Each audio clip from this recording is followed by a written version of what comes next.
কেমন আছেন? আলহামদুলিল্লাহ, আমি ভালো আছি, আপনারা ভালো আছেন? আজকে রমজানের চতুর্থ দিন। রমজান কয়দিন? দেখতে দেখতে শুনতে শুনতে যে আমল করতেছে তার জন্য লাভবান, যে আমল করে না সে কি লস।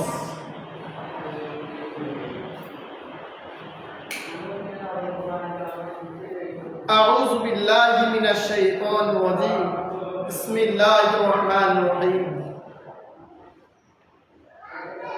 ওয়াশ-শামসি ওয়া-দুহাহা ওয়াল-কামারি ইযা তালাহা ওয়ান-নাহারি ইযা জাল্লাহা ওয়াল-লাইলি ইযা ইয়াগশাহা ওয়াস-সামা'i ওয়া মা বানাহা ওয়াল-আরদি ওয়া মা তাহাহা ওয়া নাফসিন ওয়া মা সাওয়াহা ওয়া আলহামাহা ফুজুরাহা ওয়া তাকওয়াহা قد أفلح من زكاها وقد خاب من دساها।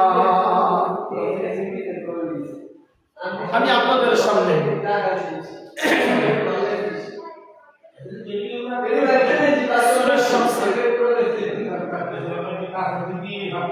কয়েকটা আয়াত তেলাওয়াত করেছি। আল্লাহ পাক রব্বুল আলামিন বলেন, ফাআলহামাহা ফুজুরাহা ওয়া তাকওয়াহা, অতঃপর তিনি তাকে অবহিত করেছেন তার পাপসমূহ তাকওয়া সম্পর্কে। আমাকে আপনাকে দুইটা ক্ষমতা দিয়েছেন, আমি ইচ্ছা করলে আমল করতেও পারবো, ইচ্ছা করলে আমল ছাড়তেও পারবো। রমজান কারোর জন্য অনেক লাভবান, অনেক মূল্যবান সময় সে কাজে লাগাইতেছে, সে বেশি বেশি আমল করতেছে, বেশি বেশি আল্লাহর জিকির করতেছে, বেশি বেশি ইবাদত বন্দেগী করতেছে। তার জন্য কি এই রমজানটা লাভবান। আর যে এই রমজান পাইয়া আল্লাহর হুকুম পালন করলো না, সে তো লাভবান হতে পারবে না। কারণ ফাআলহামাহা ফুজুরাহা ওয়া তাকওয়াহা, এই কথাটা বলার আগে আল্লাহ পাক রব্বুল আলামিন একবার না দুইবার না 7 বার কসম কাটলেন। ওয়াশ-শামসি ওয়া-দুহাহা, সূর্যের কসম কাটলেন। ওয়াল-কামারি ইযা তালাহা, চাঁদের কসম কাটলেন।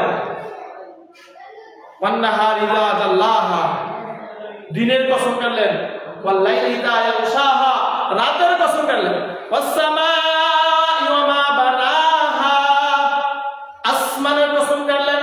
ওয়াল-আরদি ওয়া মা তাহাহা, জমিনের কসম কাটলেন। ওয়া নাফসি ওয়া মা সাওয়াহা, নফসের কসম কাটলেন। 7টা কসম কাটার পরে আল্লাহ পাক রব্বুল আলামিন ফাআলহামাহা ফুজুরাহা ওয়া তাকওয়াহা, আমি তোমাদেরকে অবহিত করেছি তার পাপসমূহ তাকওয়া সম্পর্কে। তোমাকে 2টা ক্ষমতা দিয়েছি, তুমি ইচ্ছা করলে ভালো কাজ করতে পারো, ইচ্ছা করলে খারাপ কাজও করতে পারো। আল্লাহ পাক রব্বুল আলামিন তারপরে 9 নম্বর আয়াত বলেছে, قد أفلح من زكاها, নিঃসন্দেহে সেই সফল যে নিজেকে পরিশুদ্ধ করলো, নিজেকে কাজে লাগাইলো, নিজেকে আমল আখলাক দিয়ে সাজাইলো। وقد خاب من دساها, আর নিঃসন্দেহে সে ব্যর্থ যে নিজেকে কলুষিত করলো। আজকে আমরা রমজান পাইলাম, কিন্তু আমাদের থেকে রমজান বিদায় নিয়ে যাচ্ছে। আজকে একে একে করতে করতে, একদিন 2 দিন করতে করতে আজকে 3 দিন বিদায় নিয়ে, আজকে 4th দিন বিদায় নিয়ে চলে যাচ্ছে। শেষ মুহূর্তে আসরের সময় আপনাদের সামনে আমি উপস্থিত হয়েছি। আর যারা আমার সাথে উপস্থিত হয়েছেন, যারা আমার সাথে লাইভে আছেন, আলহামদুলিল্লাহ তারা সফল। আমি গতকালকে বলেছিলাম, খায়রুকুম মান তাআল্লামাল কুরআন ওয়া আল্লামা, তোমাদের মধ্যে সর্বোত্তম ওই ব্যক্তি যে কোরআন শিখে এবং অপরকে শেখায়। তাহলে আজকে আমরা উত্তম কাজে কিন্তু যারা আগে আসছি, আলহামদুলিল্লাহ আলহামদুলিল্লাহ, আল্লাহ পাক রব্বুল আলামিনের শুকর, আল্লাহ কবুল করুন। কাল কিয়ামতের ময়দানে যারা জান্নাতে যাবে তারাও আফসোস করবে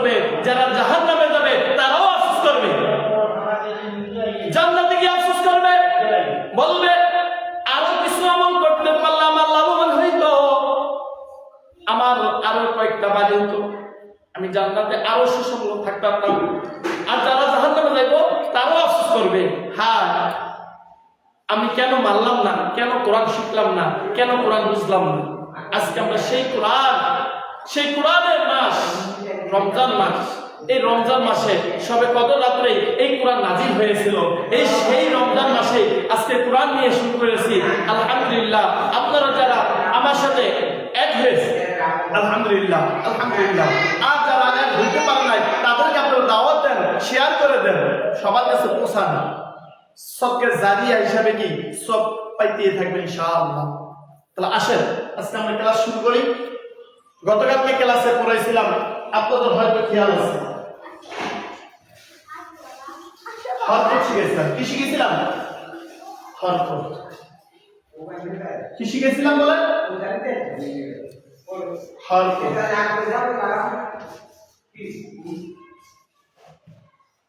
হরকত, হরকত কাকে বলা হয়?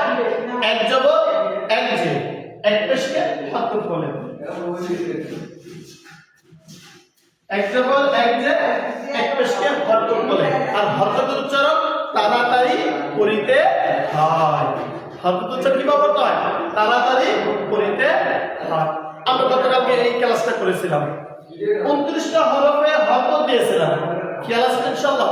29টা হরফে হরকত দিয়ে হরকতের উচ্চারণগুলো আমরা কি করছিলাম? ঠিক করছিলাম। আজকে আমরা করব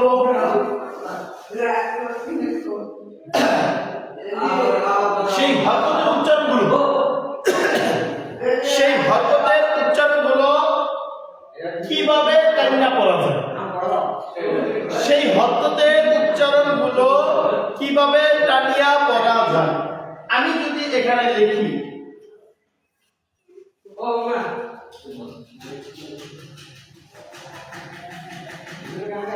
বলেন বা নূন ইয়া তা ফা, বা নূন ইয়া তা ফা লাম। এখানে কত কথা আমি যেটা পড়ছিলাম, এর উত্তর কি? বা না ইয়া তা ফি লা নূন। আমরা গতকালকে যেটা পড়ছিলাম উচ্চারণ করছিলাম, কি বলছিলাম? উচ্চারণ, প্রত্যেকটা হরফের উচ্চারণ, প্রত্যেকটা হরফের কি উচ্চারণ গুলো আমরা পড়ছিলাম। ইনশাআল্লাহ এখন আজকে আপনাদের সামনে এই হরকতের উচ্চারণ কিভাবে টানিয়া পড়া যায় আমরা অনেক সময় তাই না বলি আলহামদুলিল্লাহি রাব্বিল আলামিন, বলি না? অবশ্যই বলি। এই টানিয়া কিভাবে পড়া হয় সেটার জন্য আমাদের জানতে হবে আলিফ ওয়াও ইয়া, এই তিনটা হরফ। আমরা তিনটা হরফ মুখস্থ করে নিতে হবে। আলিফ ওয়াও ইয়া, আলিফ ওয়াও ইয়া, এই তিনটা হরফকে মদের হরফ বলা হয়। এই তিনটা হরফকে কি বলা হয়? মদের হরফ বলা হয়। এই তিনটা হরফ, এই যে আলিফটা সব সময় খালি থাকবে, ওয়াওটার মধ্যে একটা সাকিন থাকবে, ইয়াটার উপরে একটা সাকিন থাকবে। কেউ বলে জজম, কেউ বলে সাকিন। তাহলে আমরা তিনটা হরফ পেয়ে গেলাম। দেখেন আমি গতকালকে বলেছিলাম যে বা, এটা কি? বা, এটা কি বলছিলাম? উচ্চারণ কি? বা। আমি যদি এখানে একটা আলিফ লাগাই দিলাম, যখন জবরের বাম পাশে খালি আলিফ দেখবো, যখন জবরের বাম পাশে খালি আলিফ মানে আলিফের কিছু নাই, এরকম একটা যদি আলিফ পাওয়া যায়, জবরের বাম পাশে যদি একটা খালি আলিফ পাওয়া যায়, তাহলে আমি এক আলিফ টানিয়ে পড়বো। খালি এক আলিফ টানিয়া পড়বো, যেরকম ভাবে উচ্চারণ গিয়েছিল বা। এখন আমি কি করবো? বা। কি করবো? বা। কারণ জবরের বাম পাশে খালি আলিফ পাওয়া গিয়েছে, জবরের বাম পাশে খালি আলিফ পাওয়া গিয়েছে, এই জন্য এক আলিফ টানিয়া পড়ি। এখন আমি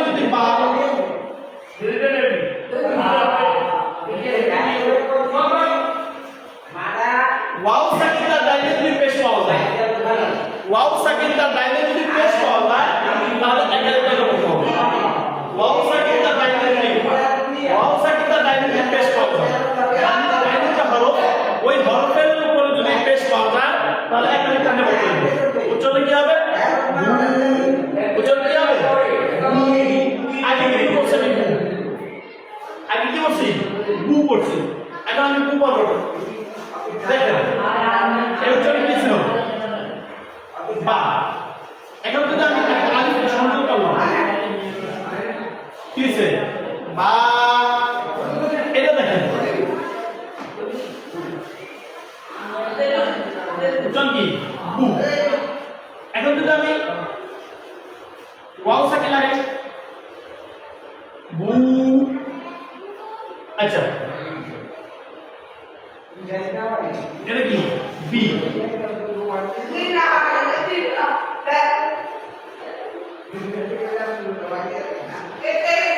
বি ওয়াও সাকিন তার ডাইনে পেশ ইয়া সাকিন তার ডাইনে আছে আলিফ খালি তার ডাইনে কি? জবর। আমি যতকালকে হরফ বলছিলাম হরফ কাকে বলা হয় বলেন? এক জবর এক জের এক পেশকে কি বলে? হরফ বলে। কি বলে? এক জবর এক জের এক পেশকে কি বলে? হরফ বলে। আমি গতকালকে দেখাইছিলাম ভুলে গেলে হবে না। হরফ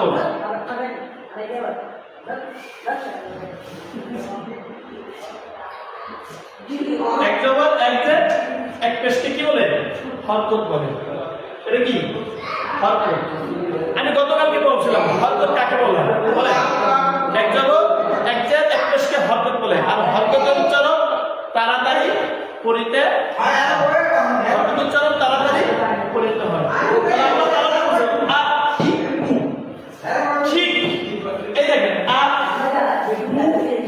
be a a uh B এটা হলো হরফের উচ্চারণ। কি? হরফ।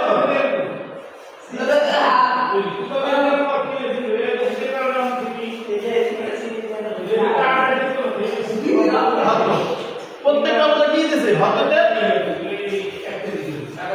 উচ্চারণ নাকি?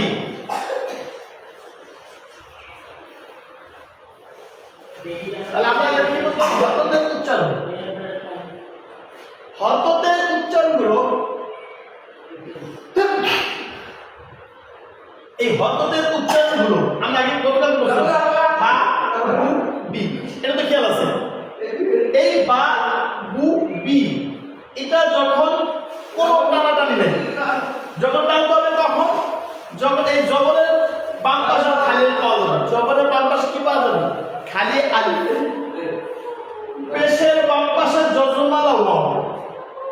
জেরের বাম পাশে যজমালা ইয়া যখনই পাওয়া যাবে তখন এক আলিফ টাইপ করতে হবে। আলিফ এক আলিফ বা বু বি এই একই উচ্চারণ। এখানে টান নাই এখানে টান আছে। এখানে কয় টান আছে? এক আলিফ।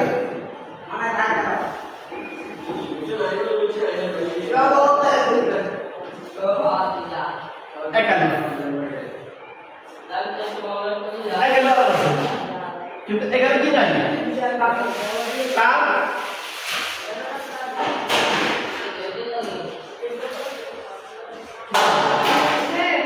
এক আলিফ টান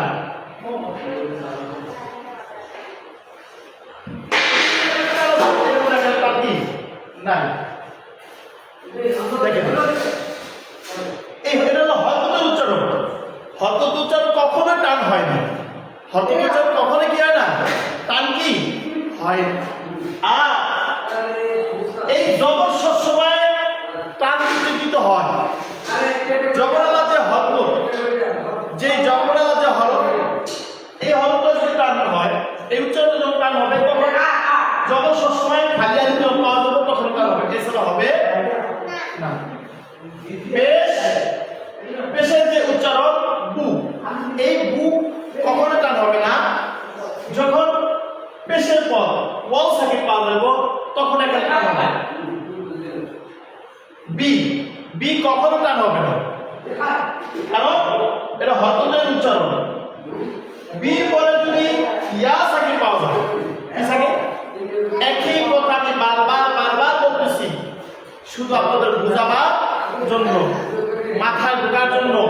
আপনাদের মুখস্থ দরকার নাই, শুধু আমার ক্লাসগুলো বারবার দেখেন, আশা করা যায় ইনশাআল্লাহ হয়ে যাবে।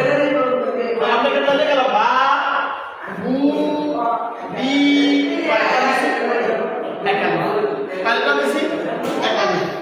ঠিক না?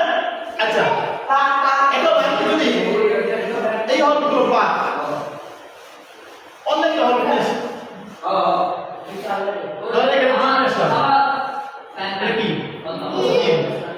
জীবনোচ্চর কি? যা। বলেন জীবনোচ্চর কি? যা। জীবনোচ্চর কি? যা। এখন আমার এটা যদি আমি টান দেই, যা কিসে? যা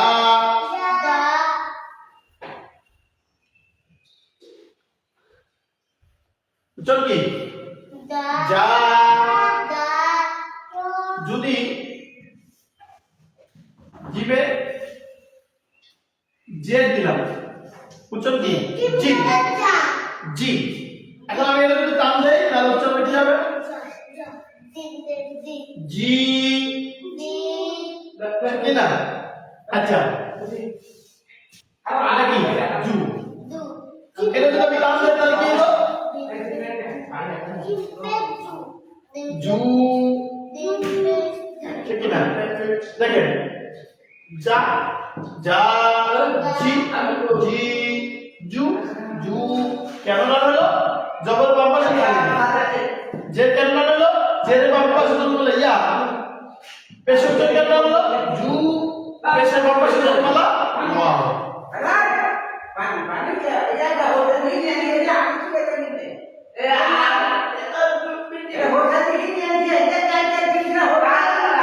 তাহলে আমি বুঝতে পারলাম নাকি? আমরা বুঝতে পারছি তো ইনশাআল্লাহ। দেখেন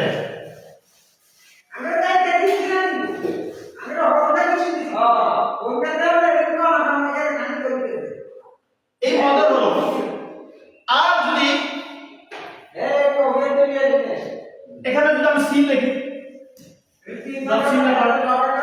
সিন উচ্চারণ কি? সা। সিন উচ্চারণ কি? সা। এখন যদি আমি সিন উচ্চারণ টান দেব কিভাবে? এই একটা আলিফ যোগ করে দেই, কি হয়ে গেল? সা।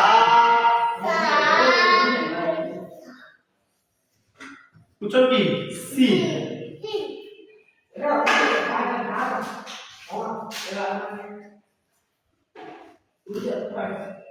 সি। আচ্ছা,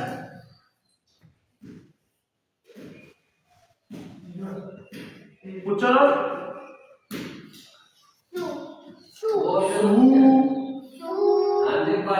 সহজ কঠিন একেবারে তার মানে তো ইনশাআল্লাহ ইনশাআল্লাহ